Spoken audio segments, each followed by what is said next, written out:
Bismillahirrahmanirrahim. Assalamualaikum warahmatullahi wabarakatuh. Pada kesempatan video kali ini, saya akan menyampaikan tutorial sholat duha.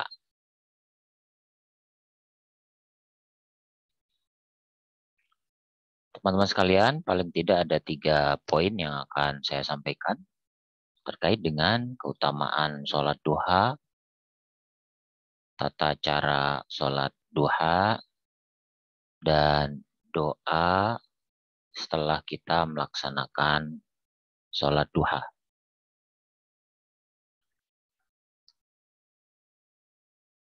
Keutamaan sholat duha diantara keutamaannya adalah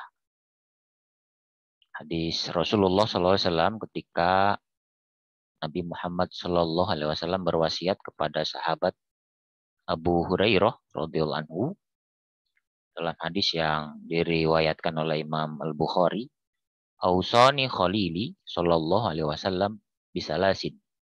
Kekasihku Rasulullah Shallallahu alaihi wasallam berwasiat kepadaku untuk melaksanakan 3 hal. Siyami salasati ayamin min kulli syahrin, yaitu puasa 3 hari setiap bulan, ini yang dikenal dengan puasa Ayyamul Bid, tanggal 13, 14, dan 15 setiap bulannya. Wa raq'ataini duha, 2 rakaat salat duha. Nah, ini yang terkait dengan keutamaannya. Wa an utira qabla an anam, dan melaksanakan sholat witir sebelum tidur. Jadi ketika Nabi Muhammad mewasiatkan, berarti wasiat itu adalah hal yang sangat penting. Karena Nabi berwasiat kepada Abu Hurairah untuk melaksanakan 3 hal tadi, yaitu puasa 3 hari setiap bulan, 2 rakaat sholat duha, dan sholat witir sebelum tidur. Selanjutnya, keutamaan sholat duha adalah hadis yang diriwayatkan oleh Imam Muslim, yang pada intinya bahwa di pagi hari ada kewajiban bagi seluruh persendian untuk bersedekah. Setiap bacaan tasbih adalah sedekah, bacaan tahmid adalah sedekah, bacaan tahlil juga sedekah, bacaan takbir termasuk sedekah, amar ma'ruf nahi mungkar juga sedekah. Semua ini bisa dicukupi dengan melaksanakan sholat duha sebanyak 2 rakaat. Jadi ibarat sholat duha itu adalah sedekah untuk persendian atau untuk tubuh kita masing-masing. Ketika setiap bacaan-bacaan zikir itu termasuk sedekah, artinya sedekah yang bernilai kebaikan dari Allah Subhanahu wa taala.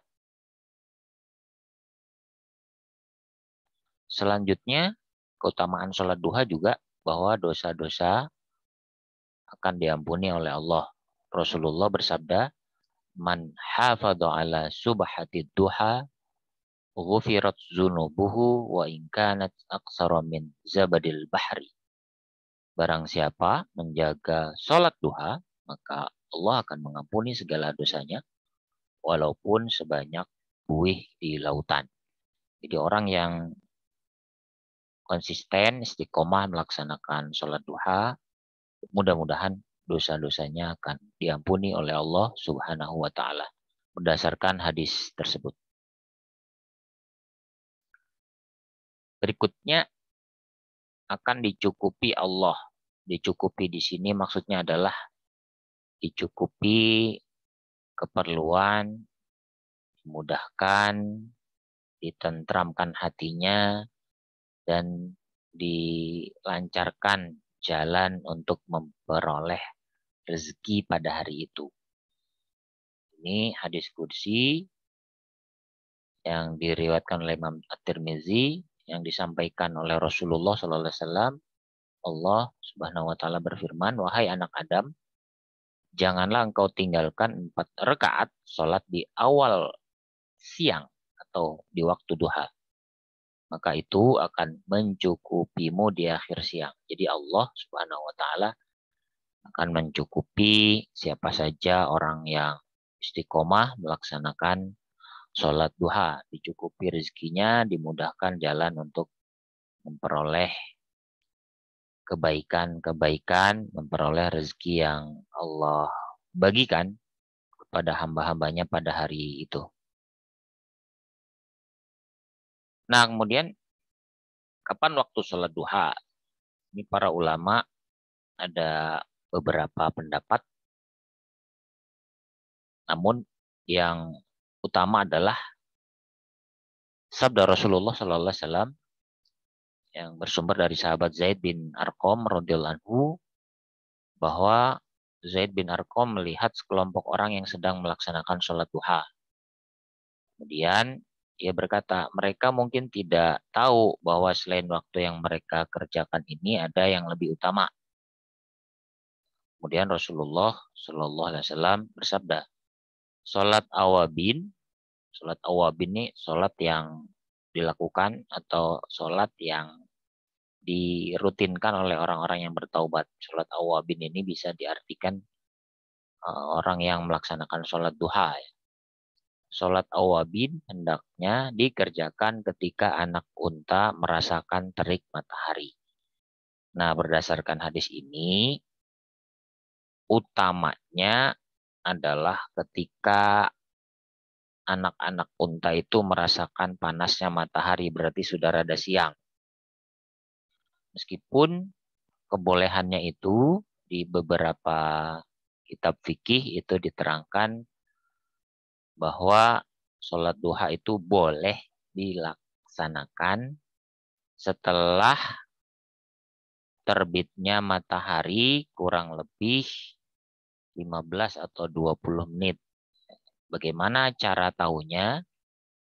Kalau di negara kita sudah ada Lajnah Falakiyah atau Dewan Falakiyah dari Majelis Ulama Indonesia, atau di kalender-kalender itu biasanya sudah ada tertera waktu-waktu sholatnya, waktu subuh, kemudian waktu syuruk atau terbitnya matahari, waktu duha, mulainya kapan, zuhur, dan seterusnya.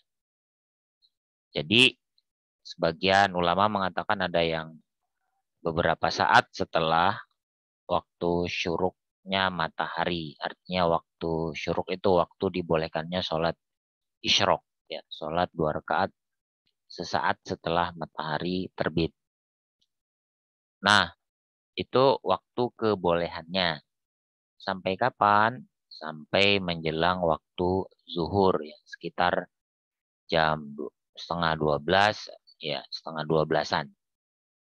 Seperti itu.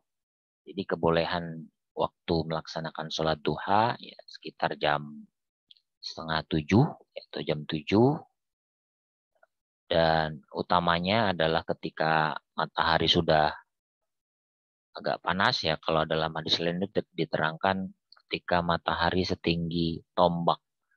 Ya. Cuman kan ukuran tombak itu relatif, ya. Setiap orang mungkin kan berbeda-beda.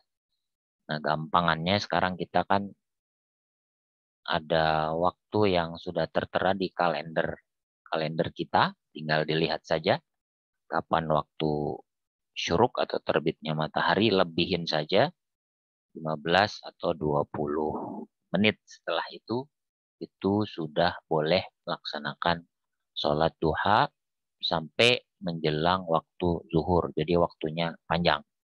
Tapi jangan sampai mepet banget, ya. Jangan sampai mepet banget waktu zuhur atau mepet banget waktu terbitnya matahari, ya jam 8, jam 9, jam 10 itu udah waktu-waktu yang terbaik gitu. Karena matahari sudah panas dan sesuai dengan makna duha, ya. Duha itu ya ketika matahari sudah meninggi. Selanjutnya, jumlah rakaat sholat duha itu ada beberapa pendapat ulama. Paling sedikit adalah 2 rakaat dan maksimal 8 rakaat. Jadi boleh melaksanakan 2, 4, 6, sampai 8. Nah, setiap 2 rakaat itu salam. Kemudian apa niatnya? Niat melaksanakan sholat duha, saya bacakan. Bismillahirrahmanirrahim. Usolli sunnatad duha rok'ataini lillahi ta'ala. Usolli sunnatad duha rok'ataini lillahi ta'ala. Aku niat sholat duha 2 rakaat karena Allah Subhanahu wa ta'ala. Ini niat yang dibaca ketika seseorang atau ketika kita mau melaksanakan sholat duha. Selanjutnya, pada rakaat pertama, tadi setelah niat kita membaca takbiratul ihram ya, Allahu Akbar, kemudian baca doa iftitah seperti sholat biasa ya. Kemudian baca surat Al-Fatihah, kemudian membaca surat-surat yang ada dalam Al-Quran setelah baca surat Al-Fatihah. Dianjurkan di beberapa kitab seperti I'anatul Talibin, itu adalah surat Asy-Syams pada rakaat pertama, dan surat Ad-Duha pada rakaat kedua. Atau surat-surat lain itu dibolehkan karena membaca surat-surat setelah surat Al-Fatihah itu hukumnya sunnah. Mana yang dihafal, mana yang sudah diingat oleh teman-teman, itu boleh dibaca. Seperti itu. Jadi tidak ada hukum surat yang wajib dibaca. Cuman di beberapa kitab itu dianjurkan surat Asy-Syams pada rakaat pertama dan surat Ad-Duha pada rakaat kedua. Atau surat-surat lain itu dibolehkan. Kemudian ruku seperti biasa, i'tidal seperti biasa, dan sujud seperti biasa. Lalu bangkit untuk melaksanakan rakaat yang kedua. Nah, pada rakaat kedua sama ya, prosesnya seperti rakaat yang pertama tadi, baca surat Al-Fatihah, kemudian setelah baca surat Al-Fatihah itu baca surat Ad-Duha atau surat lain, kemudian ruku, i'tidal, sujud, ya duduk sujud, ya kemudian diakhiri dengan salam, ya, salam ke kiri dan ke kanan. Nah, setelah salam ada zikir seperti biasa yang kita baca setelah sholat, dan ada doa yang populer ya di kalangan masyarakat kita. Itu bacaan doa setelah sholat duha. Bismillahirrahmanirrahim. Allahumma inna duha'a duha'uka wal baha'a baha'uka wal jamala jamaluka wal quwwata quwwatuka wal qudrata qudratuka wal ismata ismatuka. Allahumma in kana rizki fis sama'i fa anzilhu wa in kana fil ardi fa akhrijhu wa in kana mu'siran fayassirhu wa in kana haraman fatahhirhu wa in kana ba'idan faqarribhu bihaqqi duhaika wa bahaika wa jamalika wa quwwatika wa qudratika atini ma ataita ibadakas salihin. Ini bacaan doa setelah sholat duha. Ini aksara Latinnya, nanti saya cantumkan di deskripsi. Dan ini terjemahnya. Wahai Tuhanku, sungguh duha ini adalah duhamu, keagungan ini adalah keagunganmu, keindahan ini adalah keindahanmu, kekuatan ini adalah kekuatanmu, dan penjagaan ini adalah penjagaanmu. Wahai Tuhanku, jika rezekiku berada di atas langit, maka turunkanlah. Jika berada di dalam bumi, maka keluarkanlah. Jika sukar atau dipersulit, ku dapat, mudahkanlah. Jika tercampur tanpa sengaja dengan yang haram, sucikanlah. Jika jauh, maka dekatkanlah. Dengan hak duha, keelokan, keindahan, kekuatan, dan kekuasaanmu, datangkanlah padaku apa yang engkau datangkan kepada para hambamu yang soleh. Ini doa setelah sholat duha. Baik teman-teman, mudah-mudahan bermanfaat video kali ini. Dan kurang lebihnya mohon maaf, saya akhiri. Assalamualaikum warahmatullahi wabarakatuh. wabarakatuh.